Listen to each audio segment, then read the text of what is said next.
I was the perfect wife, in every sense of the word. I cooked his meals, even though the fuzzy prick would only eat deep-fried chips and pizza. I washed his clothes. I washed his lipstick-stained shirts, and I scraped the pre-cum off his boxers from staring at his secretary bending over his desk with her double D tits. He'd only fuck me in the shower because of his OCD self-diagnosis.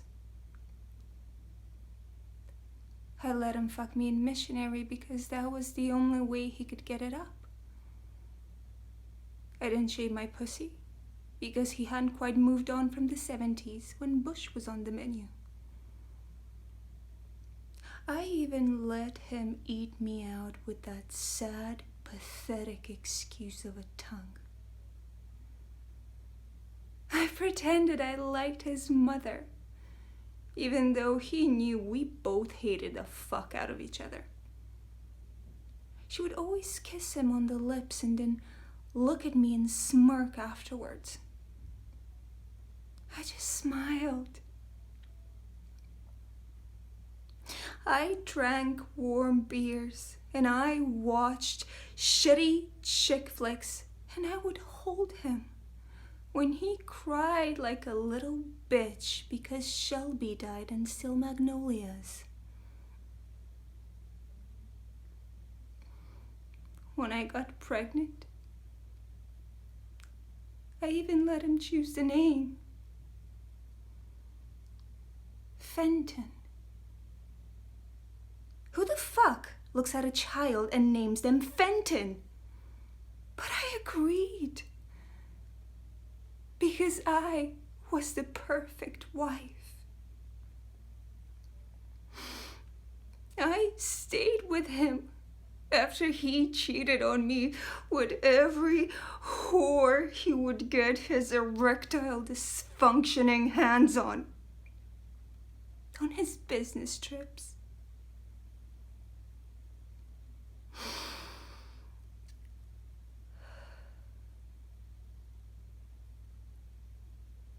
Even when I killed him, I was the perfect wife.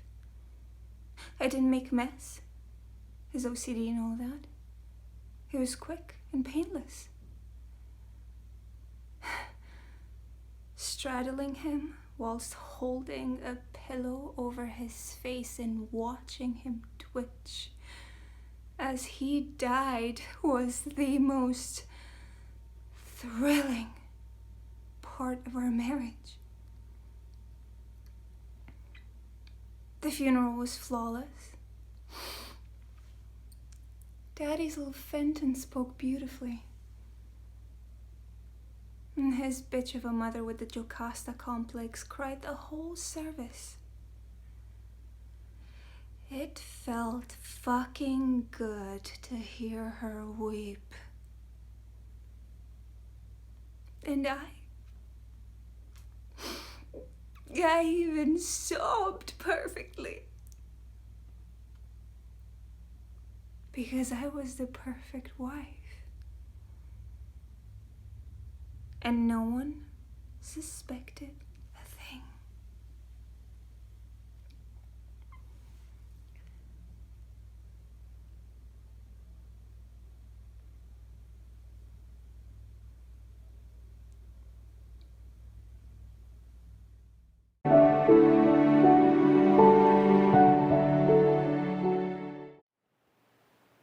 I'm used to being alone.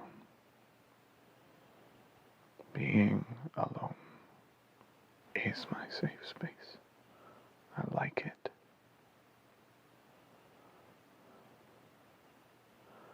You know, I raised myself when I was a little boy. It was about an hour from my school to my house. We lived in the country, isolated from the rest of the world, known for miles. Just cows in a field. I would get off the school bus and no one would be home. My dad had run off with a woman he worked with. A whore. That's what she called her. What my mother called her. It hit my mother hard. Really hard. She worked long hours at the local hospital as a cleaner. She worked hard for us both, but sometimes I thought she wished Dad would have taken me with him. She liked to be alone too. That's probably where I get the longing to be alone from her. She would come home, drink a bottle of wine, and go straight to bed. I made my own food, got ready for school alone, read to myself at night. So when I got off the school bus, I would be left to my own devices. Just silence.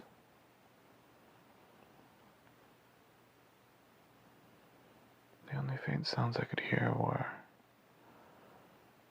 the birds chirping or the trees swaying in the breeze.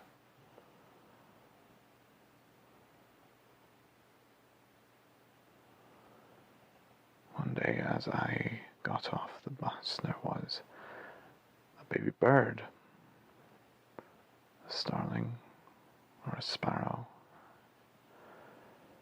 It was alone and hurt. So I scooped it up, took it inside. I had a friend for a moment. It needed somebody to care for it, to look after it.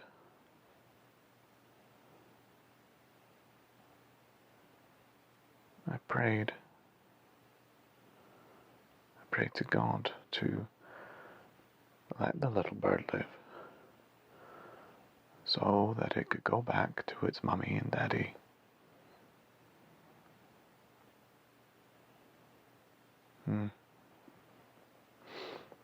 It didn't survive long, but at least it had someone there with it when it passed, right?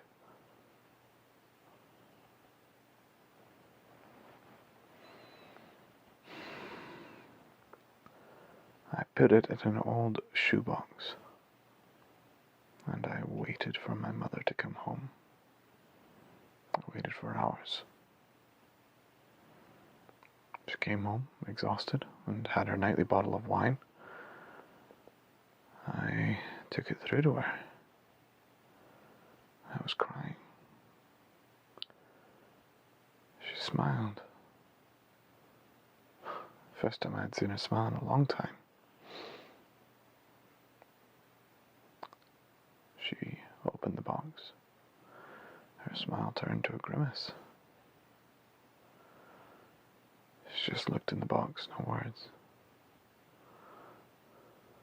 I asked her why it had died, when I had cared for it and tried to save the bird's life. She just looked at me.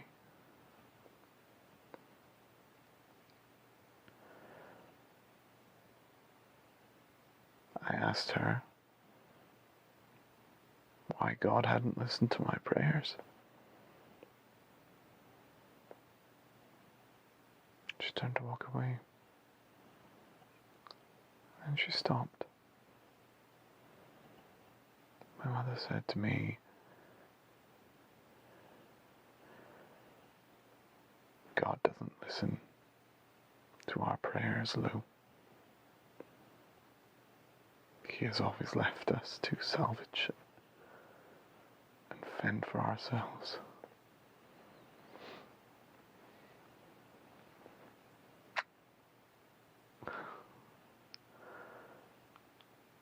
My mother's words have stayed with me all of my life.